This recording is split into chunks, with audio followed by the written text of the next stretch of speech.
Look at this thing. It's a monstrosity. Look at this. Who would want this? Who would use this?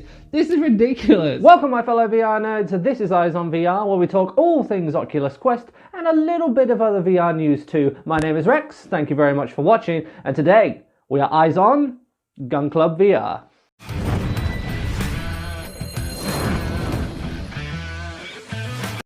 Oh, how I've been looking forward to this one. Gun Club VR is the first game I ever played in VR in my entire life. And what a way to start it was. It's got so much fun stuff to do, but it's got one thing that we here at Eyes on VR just can't get enough of. And that, my friends, is guns. Lots of guns. Yes, from AKs to Glocks to guns you've heard of to guns you haven't heard of, Gun Club VR has got a sprawling selection of weapons. So what we're going to do today, we're going to jump in, we're going to look at the game overall, and we're going to show off a few of those guns. Now, before we get into the review, I just want to let you know I'm going to start a new series on the channel. I'm going to call it Realism Review, which you can check out here.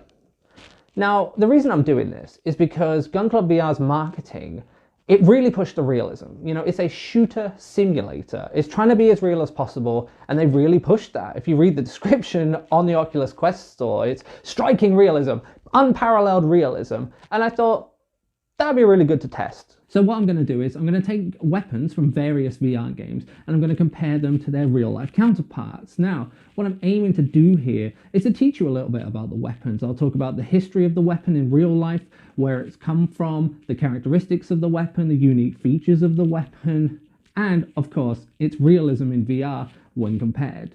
I think it's going to be a great series, so I hope you all check it out. Let's get into Gun Club VR. So let's get into this. Gun Club VR is a shooter sim. Emphasis on the sim because of their attention to realism. It's developed by The Binary Mills, and it can be played in standing or seated mode. And with any VR game, I would always suggest, if you can, play it standing. Now, Gun Club VR doesn't have any NPCs per se. It's like a massive range simulator with targets you get that are just that, cardboard type targets, but do not be fooled because they will fire back at you and they will move around. You'll face them in a number of scenarios. Typical bad guys just popping up range kind of scenario targets to shoot, but there's also World War II themed bad guys. You know who I'm talking about. And yes, there are a selection of period appropriate weapons to go along with that, which makes it extra fun. There's also what I would call fairground shooting ranges, where you've got a bunch of bullseye targets that move around and twist and turn, and you have to shoot them, try and get a bullseye every time. Or there's even one where it tells you which target you have to hit in what order, and you have to follow along with that. Oh, and then there's the zombies. From normal zombies to World War II zombies, it's all a good time to shoot zombies. Now, I have to warn you, there are stages to the zombie shooting. Start at stage 1, you can go all the way up to 15. There's varying levels that they're in, varying scenarios. There's some that are darkness, where you need a flashlight attachment. But there is a big difference between stage 1 and stage 15. Stage 1 can be like, oh yes, this is nice, I'm shooting, that's all fine. Yeah, very nice. All the way up to, so just be prepared, things will get a lot harder as it goes along.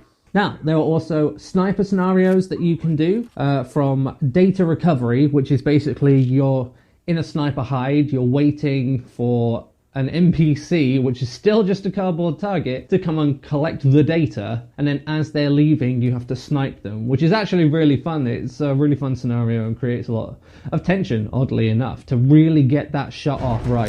There's also hostage sniper scenarios, which is, as you would expect, there's a bunch of hostages, there's 1, 2, 3 bad guys, you have to snipe them all before you've alerted everybody and they kill the hostages. And if you want to feel like Vasily Zaitsev, this is definitely the mode for that.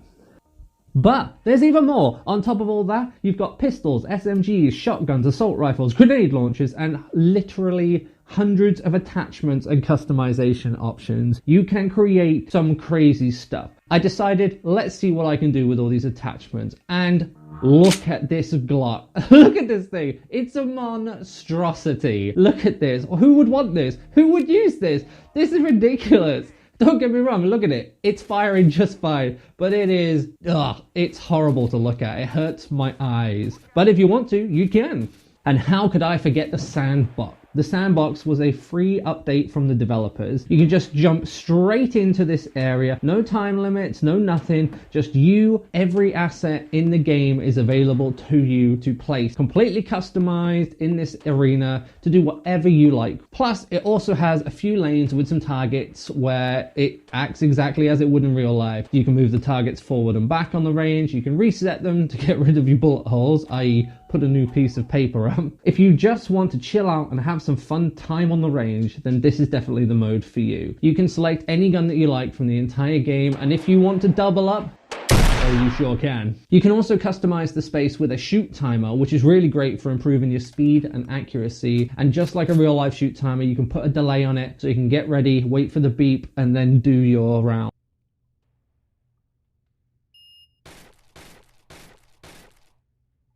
Now, just like I said in my Wolfenstein review, it's the same thing with Gun Club VR. Your level of immersion depends on you.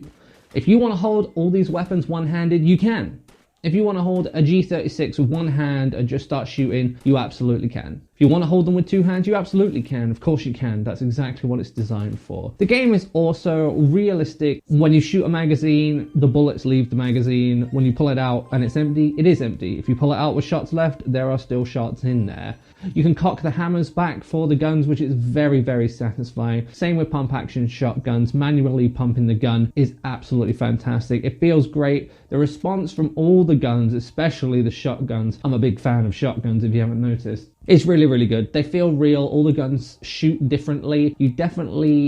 It's hard to describe through a video to say, oh, you get the feel for them or they feel different, but they do. I started this game going with my favorite, which is the 1911, and shooting it, I found it didn't really gel with me that much. But I took a look, well, what's supposed to be a SIG P350, and I really got on with that. It just felt better to me. I was more accurate with it, quicker. It just felt right. And that's what's really good about this, is that each weapon does have its own feelings. When they marketed this game to say it has realism and it feels real, it absolutely does. As in real life, you might pick up one gun, shoot it, and say, oh, this one is not for me, I don't like this. But you pick up another one, and it just feels right. So I definitely can't argue with that. If you like guns, this is the game for you. You can spend an infinite amount of time here. There's just so many modes, and so many things to do, and so many stages. When you go into the ranges or you do the activities, you'll score points for the accuracy of your shots, from headshots to body shot. You can also shoot exploding barrels to take down targets for extra points. But at the end of each section, you'll be rated through a star rating. You'll also have a point system showing how many points you got. And with those points, you earn cash. And with that cash, you can use that to buy attachments or new weapons as you go along. Every time you buy a new weapon, you get a new set of scenarios for that weapon. So if you have a pistol, you'll get all the pistol scenarios. You get a rifle, you'll have all the rifle scenarios, submachine gun, machine gun, etc. Now there is a hardcore mode you can switch on, which increases the immersion by getting rid of all the HUD and doesn't show any of the point. Now this is very helpful if you really want a realistic experience, but when you start off, I would say do not have this mode on. When you don't have hardcore mode on, you have a great military sounding guy cheering you on. You get extra points in the round if you perfectly reload, i.e. you don't miss the magazine or you don't falter that reload. And the guy cheers you on with a very enthusiastic tone. So really you can have this game quite arcadey, but you can also have it quite realistic at the same time. Stage clear.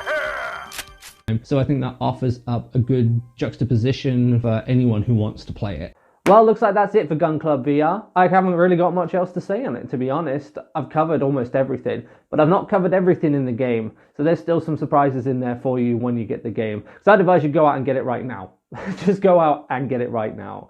The playtime is basically infinite. With the sandbox, and you can set up any scenario you like, your imagination is your only limitation. Go there, have some fun, feel like a real badass with some realistic feeling guns.